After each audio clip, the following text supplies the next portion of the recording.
Olá, bom dia.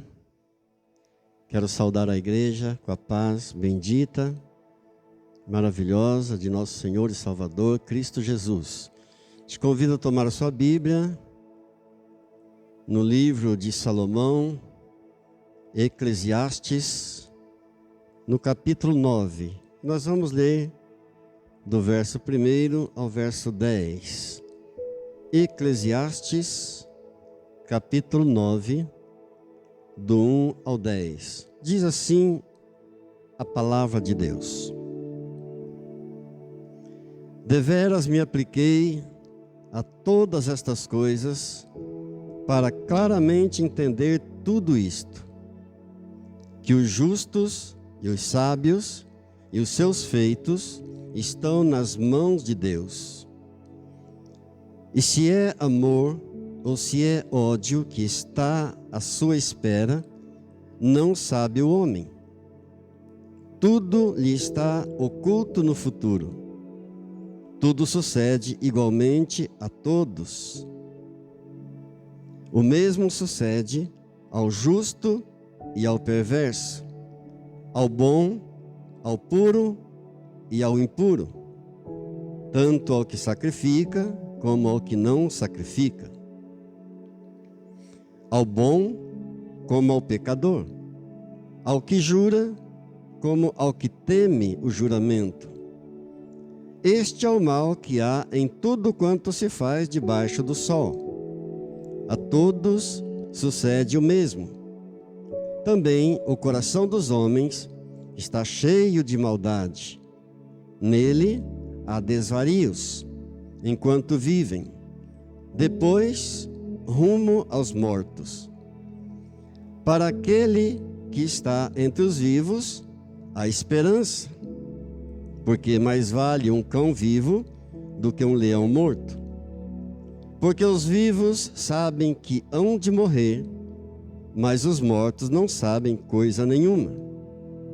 Nem tampouco têm eles conhecimento, nem tampouco têm eles recompensa, porque a sua memória jaz no esquecimento.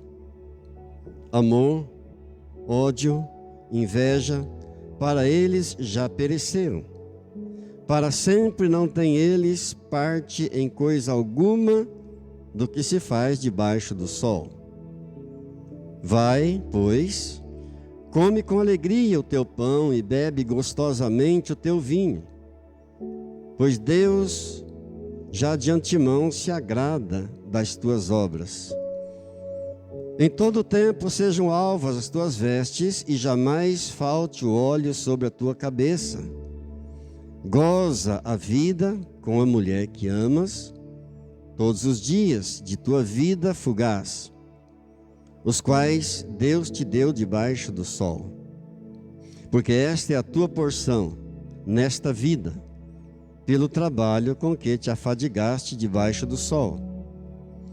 Tudo quanto vier à tua mão para fazer, faze-o conforme as tuas forças, porque no além, para onde tu vais, não há obra, nem projetos, nem conhecimento, e nem sabedoria alguma. Oremos ao Senhor. Querido Deus, a tua palavra diz que o teu povo é destruído porque falta o conhecimento. Nós queremos, nesta manhã, mais uma vez, buscar do Senhor, do teu Espírito Santo, o conhecimento na tua palavra, porque Cristo Jesus já nos resgatou da maldição da lei, fazendo-se maldito em nosso lugar. Então nós pedimos, ó Pai querido, a iluminação do teu Espírito Santo, nesse momento de meditação na tua palavra, Pai. Muito obrigado, Senhor Jesus. Muito obrigado que o Senhor levou sobre o teu corpo os nossos pecados, sobre o madeiro, para que nós, mortos para os pecados, pudéssemos viver para a justiça. Toda a honra nós te damos, toda a glória, todo o louvor, toda exaltação nesta manhã, neste lugar santo. lugar de quebrantamento, de arrependimento, lugar de cura, lugar de transformação de vidas. Graças, Pai, em nome de Jesus. Amém. Amém. Bem, cada versículo aqui dá uma pregação, mas de uma forma bem resumida, eu quero trazer uma mensagem para você. E eu creio que em algum momento Deus vai falar ao teu coração através dessa palavra. Durante a mensagem eu vou citar outros versículos, como nós fazemos sempre, mas quero tomar esse texto como texto básico para a mensagem de hoje. Salomão está ordenando aqui que as pessoas desfrutem da vida. É uma ordem da palavra de Deus para nós desfrutarmos da vida, a despeito da realidade da morte. Todos nós sabemos que a morte é uma realidade. Quem é que nunca ouviu aquele ditado popular? A única certeza que nós temos é a certeza que vamos morrer um dia. A certeza da morte. Mas Salomão está ordenando que as pessoas desfrutem da vida, apesar da realidade da morte. Curtem a vida, aproveitem a vida, a despeito da morte. No verso 7 ele diz: vai, come com alegria o teu pão e bebe gostosamente o teu vinho. Só não vale encher a cara. Só não vale ficar bêbado. A Bíblia condena veementemente a embriaguez. Quando ele diz: bebe gostosamente o teu vinho, beba com sabedoria. Em Efésios capítulo 5, verso 18, Paulo condena a embriaguez, e ali está escrito: não vos embriagueis com o vinho, no qual há dissolução. A gente sabe que nos tempos do Novo Testamento, a água não era muito limpa. Havia bactérias, vírus, e muito provavelmente por isso Paulo sugere a Timóteo que use um pouco de vinho, não apenas água. Na primeira carta de Paulo a Timóteo, no capítulo 5, no verso 23, ele diz assim: Timóteo, não beba somente água, usa um pouco de vinho por causa do teu estômago e das tuas frequentes enfermidades. Provavelmente a água estava fazendo mal ao estômago de Timóteo, e o vinho, ele era fermentado, ele tinha um pouco de álcool, não na mesma proporção dos vinhos dos dias de hoje. Hoje os vinhos têm um teor alcoólico de 15%, normalmente alguns chegam a 20%, mas tinha um pouco de álcool, sim. E nós sabemos que um pouco de álcool no organismo não é prejudicial, não é viciante. Um pouco. Veja que Paulo, ele enfatiza a Timóteo: não beba somente água, mas usa um pouco de vinho por causa das tuas enfermidades do teu estômago. Uma pequena quantidade de vinho, então, é bênção para o organismo. E ele diz então, no verso 1, que os justos e os sábios e os seus feitos estão nas mãos de Deus. Todos os feitos, tanto dos justos quanto dos sábios, estão nas mãos de Deus. E Deus está no controle, Deus está no comando de tudo. A sabedoria de Deus controla todas as questões, tanto dos justos, quanto dos ímpios, quanto dos pecadores também. E ele diz: se é amor, que espera, ou se é ódio que espera, o homem não sabe, ninguém o sabe. Ou seja, tanto coisas boas quanto coisas más podem acontecer, tanto para o justo quanto para o ímpio também. Aleluia! Tudo por um propósito de Deus. Tudo que acontece é por um propósito de Deus. E os propósitos de Deus, eles são insondáveis. Os propósitos de Deus, eles são inquestionáveis, incompreensíveis. Aí ele vai para o verso 3 e diz: também o coração dos homens está cheio de maldade. Há um ditado popular também que diz assim: olha, você precisa seguir o teu coração. Segue aquilo que teu coração está mandando. Mas isso é meio perigoso. Isso não procede. Porque em Jeremias, na palavra de Deus, do profeta Jeremias, no capítulo 17, no verso 9, a Bíblia diz assim: enganoso é o coração e corrupto mais do que qualquer outra coisa.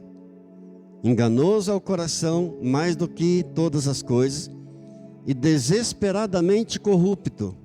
Quem o conhecerá? Então o homem não conhece o coração do homem. Então quando se diz, segue o teu coração, é perigoso. Devemos orar, buscar a Deus, porque só Deus conhece todas as coisas e sabe o que é melhor para nós. Nosso coração se engana. Amém? Do 5 ao 6, o 5 e o 6, ele diz assim: porque os vivos sabem que hão de morrer, mas os mortos não sabem coisa nenhuma. E nem tampouco terão eles recompensa, porque a sua memória jaz no esquecimento. Amor, ódio, inveja para eles já pereceram para sempre. Não têm eles parte em coisa alguma do que se faz debaixo do sol. O que a Bíblia está dizendo aqui é que qualquer coisa que o homem venha fazer para aquela pessoa que já morreu é pura perda de tempo. Qualquer coisa que se tenta fazer para os mortos, a Bíblia diz que não adianta. O que tivermos que fazer para as pessoas, devemos fazer enquanto elas estão vivas. Agora, uma leitura superficial desses dois versículos pode causar um mal-entendido. Se não meditarmos no contexto do que a palavra está dizendo, nos detalhes das palavras, pode gerar um mal-entendido terrível.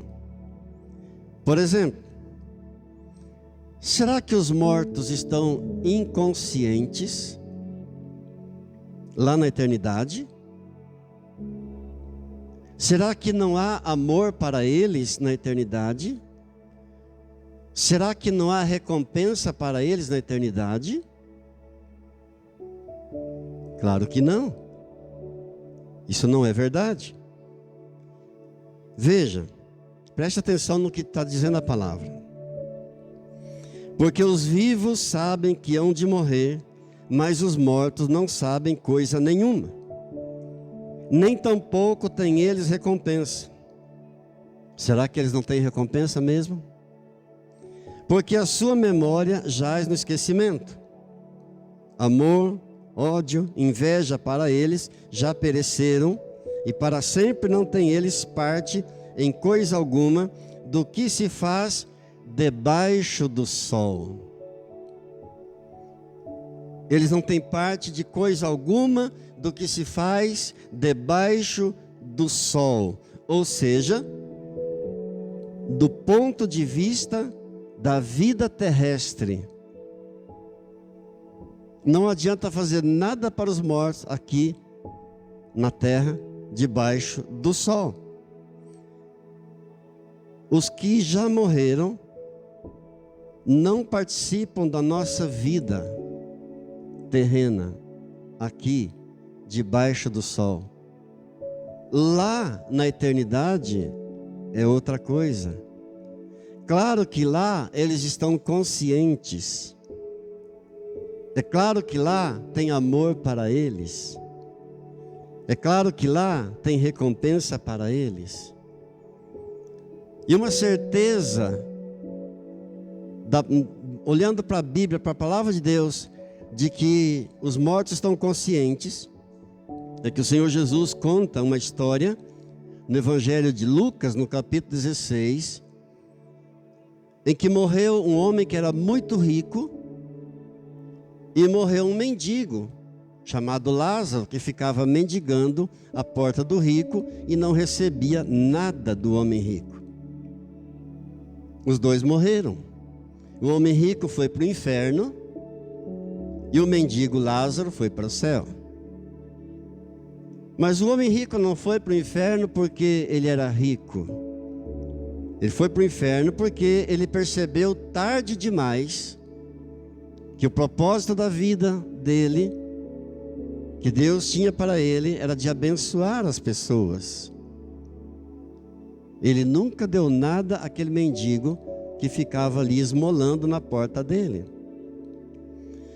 E diz a palavra do Senhor Jesus que, estando o rico no inferno, clamou ao pai Abraão, dizendo: Pai Abraão. E pai Abraão é uma simbologia de Deus. E ele então pede que pai Abraão manda Lázaro com um pouquinho, uma gotinha de água pelo menos, para refrescar a língua dele, que está um tormento, não está suportando aquele tormento do inferno. E o pai Abraão então responde: não, você em terra desfrutou dos seus bens, você gozou tua vida lá. Lázaro suportou o sofrimento, a miséria. Por isso agora você está aí nesse tormento e ele está aqui desfrutando do céu. Então o rico ainda pede: pai Abraão, então manda que Lázaro vá até a terra, até a minha casa, a casa dos meus pais, porque eu tenho lá 5 irmãos. Avisar para eles, eu não quero que eles venham para esse lugar de tormento. E pai Abraão então responde: não, eles lá na terra, eles têm Moisés e os profetas, ou seja, eles lá têm a Bíblia, eles lá têm a palavra de Deus. E se eles não crerem na Bíblia, se eles não crerem na palavra de Deus, tampouco crerão, ainda que eu ressuscite um dos mortos. Então isso prova para nós que os mortos estão plenamente conscientes. E quando a palavra de Deus está dizendo aqui em Eclesiastes que os mortos não participam de nada, não adianta fazermos nada para eles, eles não participam de nada da nossa vida terrestre aqui, em tudo que acontece debaixo do sol. É nesse sentido que não adianta tentar fazer nada para os mortos. Isso não significa que o amor não existe mais para eles lá na eternidade. Isso não significa que não terão recompensa lá nas regiões celestes. A palavra de Deus diz em 1 Tessalonicenses capítulo 4, versos 16 e 17, um texto maravilhoso que traz um consolo para quem perdeu seus entes queridos. E diz assim: os mortos em Cristo ressuscitarão primeiro, depois nós, os que ficarmos, seremos arrebatados juntamente com eles, entre nuvens, para o encontro do Senhor nos ares, e assim estaremos para sempre com o Senhor. O que a Bíblia está dizendo é que se Jesus voltasse agora, os mortos em Cristo ressuscitarão primeiro. Os que morreram em Cristo ressuscitarão primeiro. Depois nós, os vivos, os que ficarmos, seremos arrebatados juntamente com eles. Os 2 grupos subirão para o encontro com o Senhor nos ares, entre nuvens, e assim estaremos para sempre com o Senhor. Amém. Glória a Deus. Bem, chegamos então ao versículo 10, que ele diz assim, último versículo que nós lemos, né? Tudo quanto te vier à mão para fazer, faze conforme as tuas forças, porque no além, para onde tu vais, não há obra, oh glória a Deus, nem projetos, nem conhecimento, e nem sabedoria alguma. Tudo que te vier à tua mão para fazer, faça conforme as tuas forças, de acordo com a tua capacidade. E cada um de nós sabe, conhece o seu limite. Mais uma vez, a ênfase aqui é para enfrentarmos a vida da maneira como nós a encontramos. Não tem Zeca Pagodinho, deixa a vida me levar, vida leva eu. Não, é para enfrentarmos a vida da maneira como nós a encontramos. Tudo que te vier à tua mão para fazer, faça conforme as tuas forças. Glória a Deus. Bem, mas e as tragédias que acontecem no mundo inteiro em um espaço de tempo cada vez mais curto nesses últimos dias? Inundações, terremotos, ciclones, incêndios, tsunamis. Ah, pastor, vamos falar de tragédias, vamos falar de coisas boas. Mas lamento informar você que tragédias também são coisas boas. Será que tragédias afetam os cristãos fiéis? Cristãos fiéis também enfrentam tragédias? O lado ruim da tragédia é que ela nunca avisa você que você está sendo moldado. A tragédia nunca te avisa que está moldando você, que está treinando você. Ela chega do nada e você não sente que a tragédia está te moldando, você não sente que a tragédia está treinando você.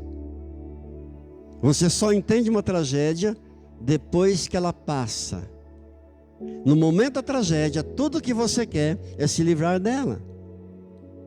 E você só vai compreendê-la depois que passou. Por isso o salmista, no Salmo 119, no verso 71, diz: foi-me bom ter sido afligido, porque aprendi os teus decretos. Ele está dizendo: Senhor, foi bom eu ter passado por aflições, ter enfrentado tragédias, porque isso trouxe bênção para mim. Amém. Alguém aqui já enfrentou alguma tragédia, alguma aflição e depois reconheceu que aquilo trouxe bênção? Creio que muitos de nós, ou talvez todos nós, né? Até na morte de um ente querido. Sabia? Até mesmo na morte de um ente querido, porque a morte nos ensina a viver. Uma tragédia, ela nos mostra que a mão de Deus estava na nossa dor. Quantos aqui já sentiram na vida que a mão de Deus estava na sua dor? Tragédias, queridos, nos dão experiência. E nada pode tomar o lugar da experiência. A experiência é insubstituível. Você pode prever alguma coisa,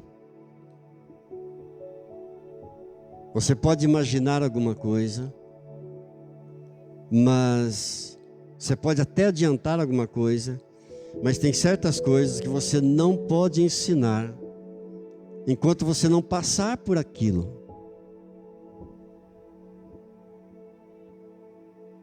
Você nem vai compreender e nem vai poder ensinar para outros se você não experimentar aquilo.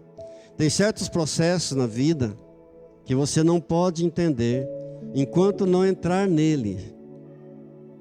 Certos processos você não pode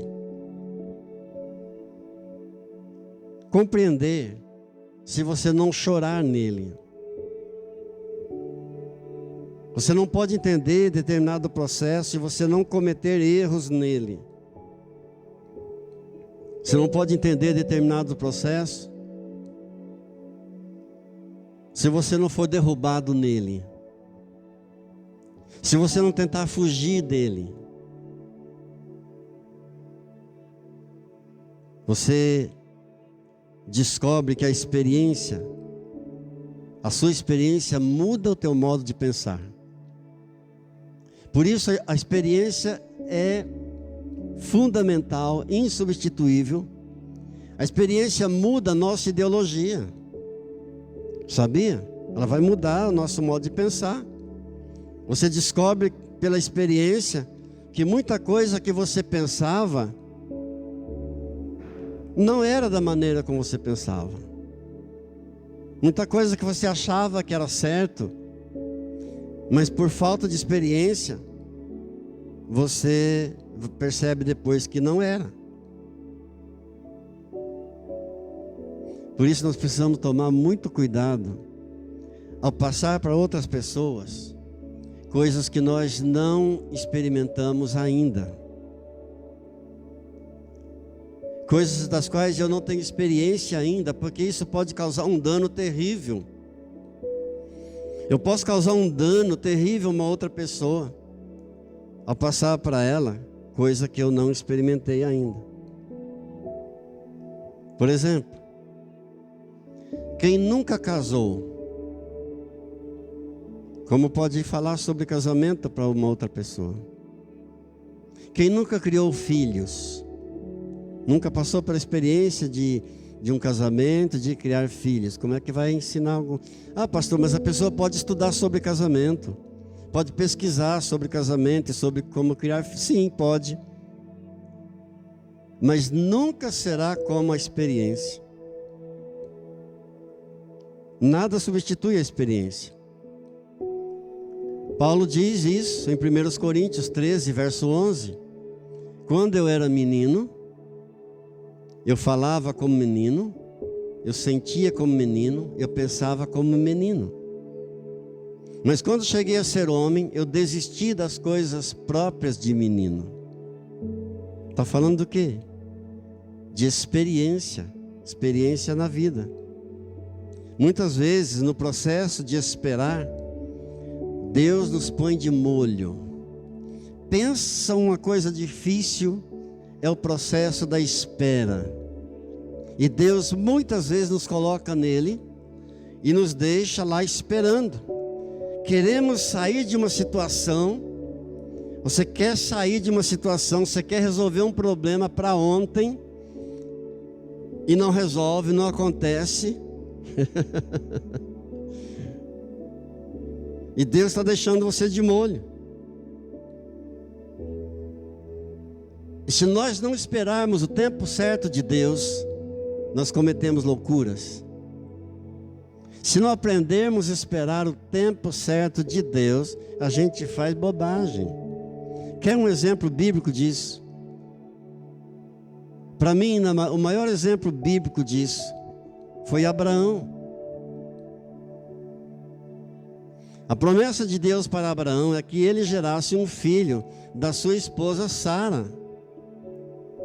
Mas faltou paciência. Deus colocou ele de molho. E ele gera um filho com a sua serva Agar. Isso foi uma tragédia. Causou uma tragédia com consequências até os dias de hoje. O que são as guerras do Oriente? Senão uma disputa entre descendentes de Ismael e descendentes de Isaac. Pela impaciência de Abraão, por não esperar o tempo certo de Deus. A palavra de Deus nos diz em Romanos, no capítulo 5, no verso 3, Paulo diz assim: nós nos gloriamos nas próprias tribulações, nos problemas. Nos gloriamos nas próprias tribulações, pois a tribulação produz perseverança. Ou seja, o problema produz paciência. E a paciência vai produzir experiência, que é tão fundamental. Por isso, muitas vezes, Deus coloca a gente de molho. Deus coloca a gente nesse processo de espera. Porque a paciência vai gerar experiência. E por que a experiência é tão importante? Por que nada pode substituir a experiência? A palavra de Deus responde. Em Romanos mesmo, no capítulo 5, no verso 4, diz assim: a experiência produz esperança. E por que a esperança é algo tão importante, tão fundamental para nós? Na Bíblia, nós aprendemos que a esperança é a certeza de que nós receberemos algo que ainda não experimentamos ainda. Esperança é essa convicção, essa certeza no teu coração que você vai receber algo que você ainda não experimentou plenamente. Exemplo, a salvação. Se eu perguntar para você, você é salvo? Ou você vai me dizer, claro que sou. E por que você é salvo? Porque eu creio em Jesus Cristo como meu único e suficiente Senhor e Salvador da minha alma. Se você perguntar para mim, pastor, você é salvo? Eu vou dizer, claro que eu sou salvo. Por que você tem certeza que é salvo? Porque eu creio no Senhor Jesus como meu único Salvador. Mas eu pergunto, nós já experimentamos a salvação plenamente? Ainda não. Já somos salvos, mas ainda estamos sendo salvos. Parece meio doido, mas nós não experimentamos, ainda experimentaremos a salvação na sua plenitude, lá na glória, nas regiões celestiais. Mas já temos a certeza da salvação. Isso é esperança. E queridos, é isso que faz a diferença entre o crente em Jesus e o não crente. Essa certeza, essa convicção, essa esperança bendita em nosso coração, pelo Espírito Santo. Glória a Deus. Se pudéssemos começar nossa vida de novo, com experiência, quão diferente seria? Já pensou? Se eu pudesse começar a minha vida de novo, mas agora com experiência, como nós iríamos dormir melhor as noites? Nós não responderíamos a certas pessoas como nós respondemos.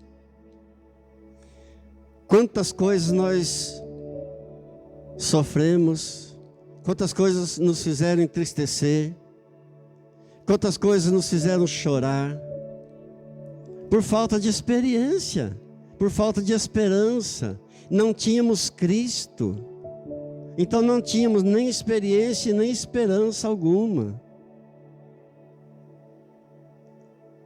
Quantas pessoas nos fizeram chorar por causa de palavras que hoje nós não responderíamos mais como respondemos a elas. Pessoas que trouxeram palavras para nós que nos fizeram chorar, mas que hoje a gente diria para elas assim, vai ver se eu estou na esquina.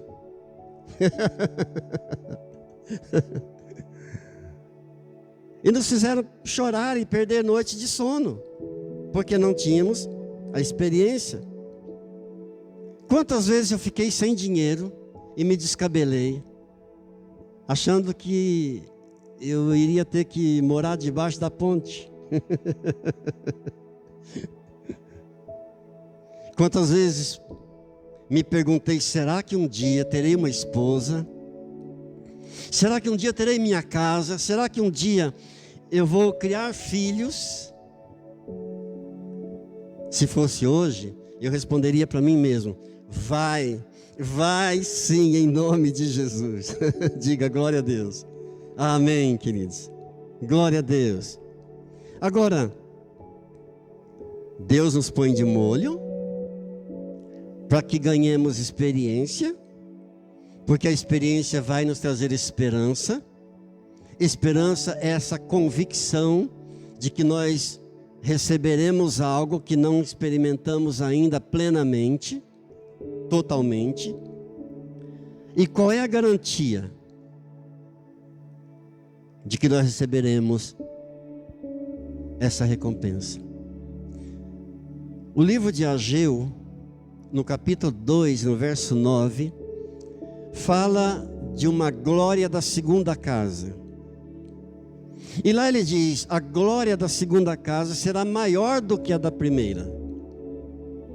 Evidentemente que Ageu está se referindo à construção do segundo templo em Jerusalém, que o primeiro foi destruído, e está se referindo ao segundo templo, que também foi destruído.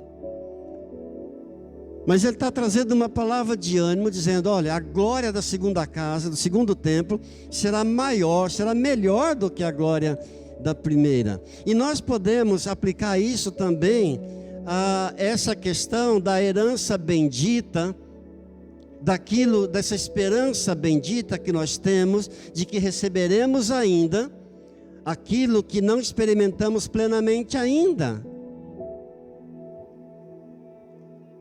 Quando eu disse que já somos salvos, mas ainda estamos sendo salvos, nós não experimentamos a salvação em sua totalidade ainda, em sua plenitude ainda. Mas já temos essa certeza de que a glória da segunda casa será maior do que a da primeira. Aleluia! Amém? Você tem essa certeza? Você tem essa convicção? Glória a Deus!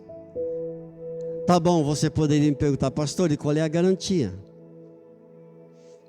Qual é a garantia de que essa glória da segunda casa que nós esperamos, que pertencerá a nós um dia, de que ela não será baralhada, que ela não será confundida?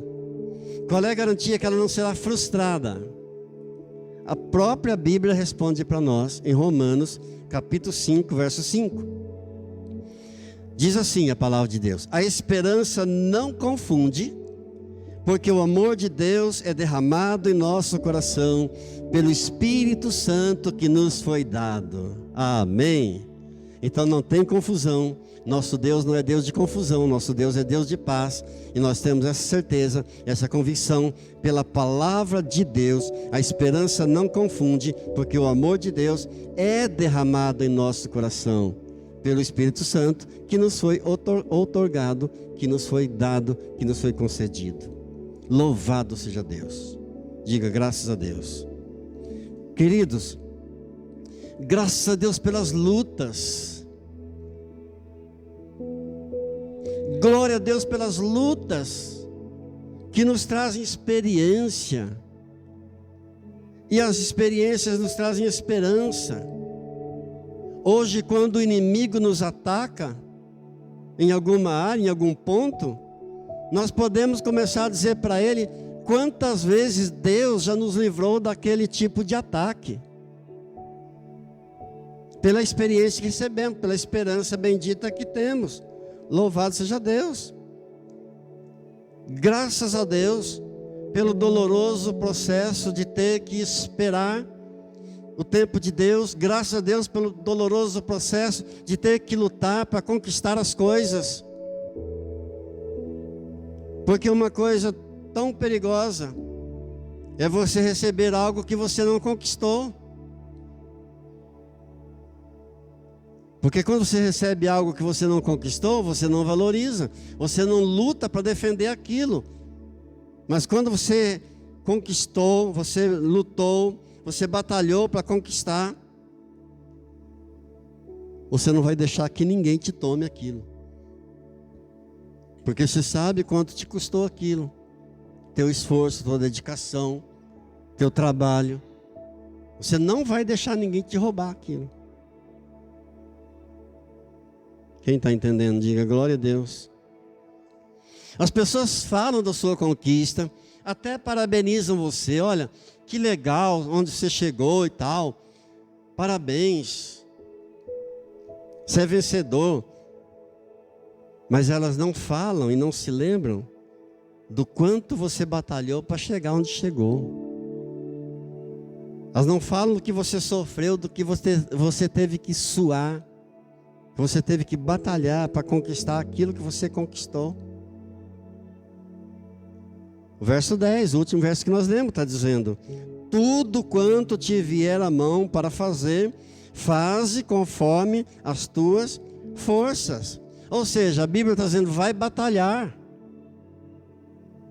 Vai fazer aquilo que está colocado em tuas mãos. Levante daí. E vai fazer, vai batalhar, vai se esforçar, vai se dedicar.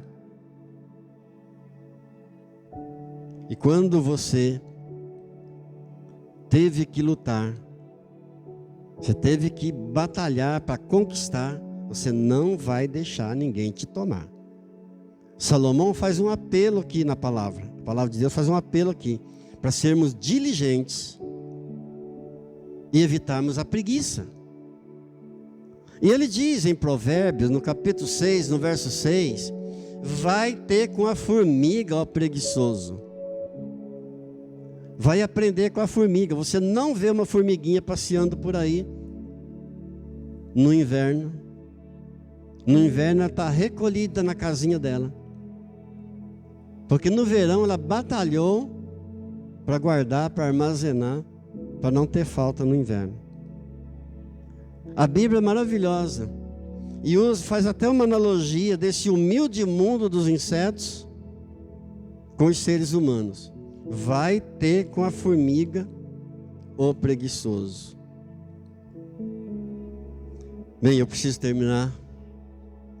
E quero falar de algo no final, que com certeza também vai falar com algumas pessoas aqui. Quando você imagina as coisas de uma forma, e elas não são. Quando você imagina as coisas de uma forma e elas não fluem, não acontecem, é um sinal de que você precisa fazer duas coisas: ou retroceder, ou mudar o caminho,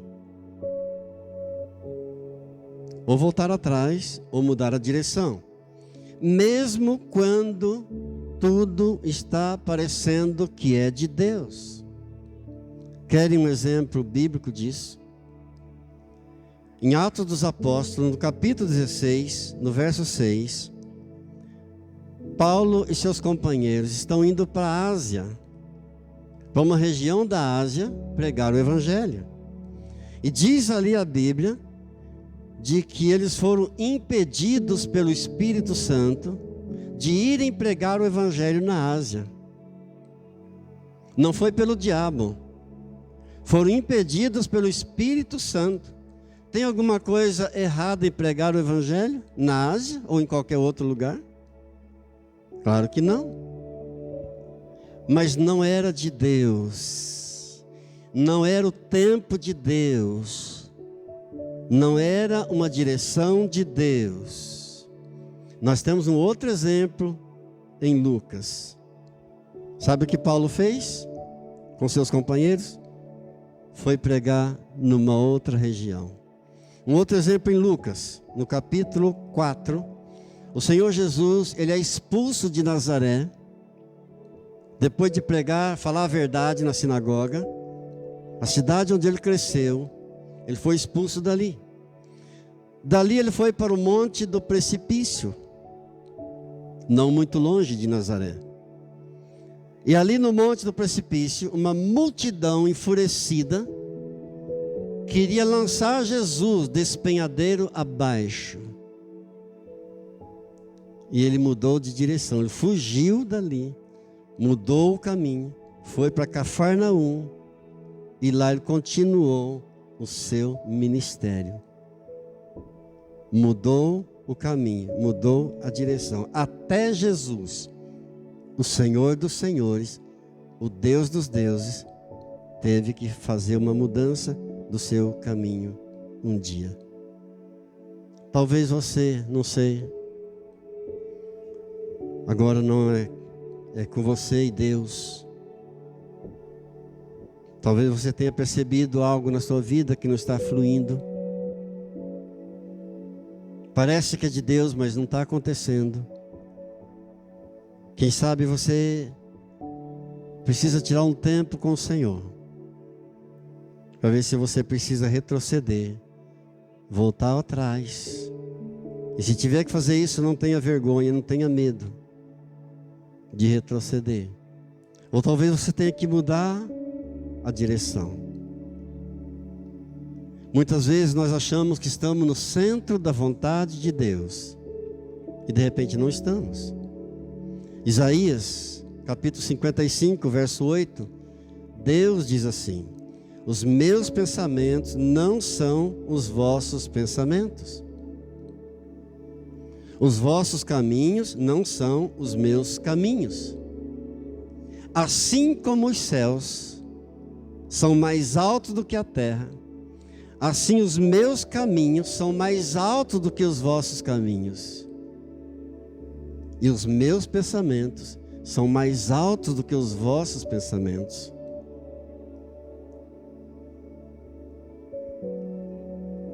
Precisamos orar todos os dias, colocando nossa vida diante de Deus. Dizer: Senhor, me ajude, me mostre os teus caminhos. Eu estou cansado dos meus caminhos. Eu não quero mais fazer a minha vontade, não quero mais seguir os meus caminhos, mas os teus caminhos. Vamos tirar um tempo de oração. Você pode orar com alguém, ou se preferir orar sozinho, não tem problema. Você pode orar de 2 em 2, ou sozinho se você desejar, mas é importante que você ore nesse sentido.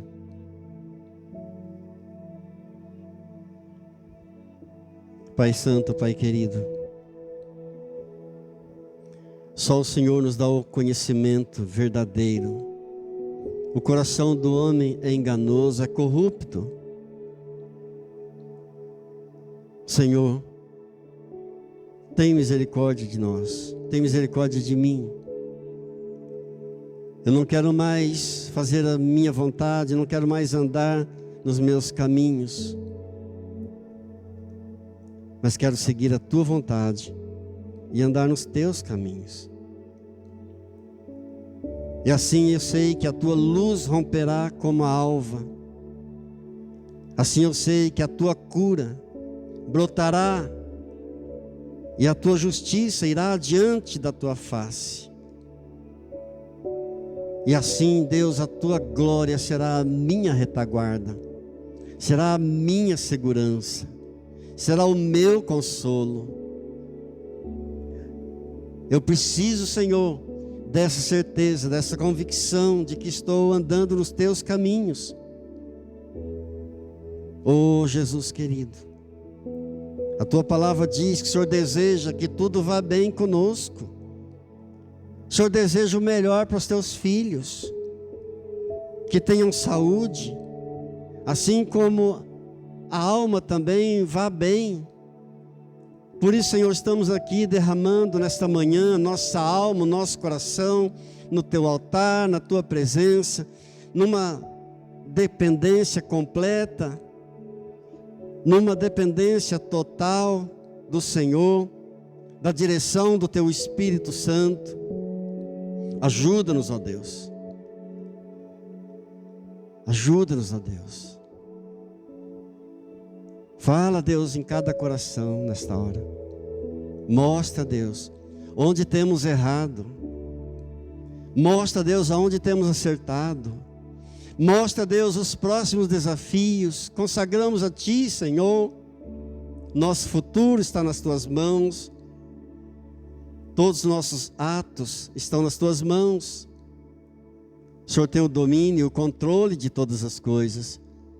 E nós tomaremos o cuidado de render a Ti, somente a Ti, toda a honra e toda a glória, todo o poder e todo o louvor, em nome de Jesus.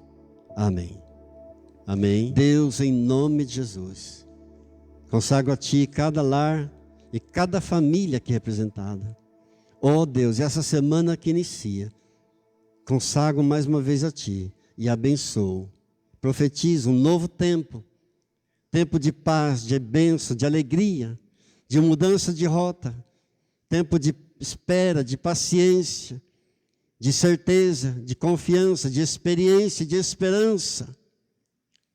Oh Deus, que cada um aqui possa ir para o céu com toda a sua família. É o meu desejo, é a minha oração, em nome de Jesus. Amém. A graça do Senhor Jesus, o amor do Pai e a comunhão do Espírito Santo, seja sobre a tua vida, seja sobre a tua família, agora e para sempre. Quem crê, diga amém.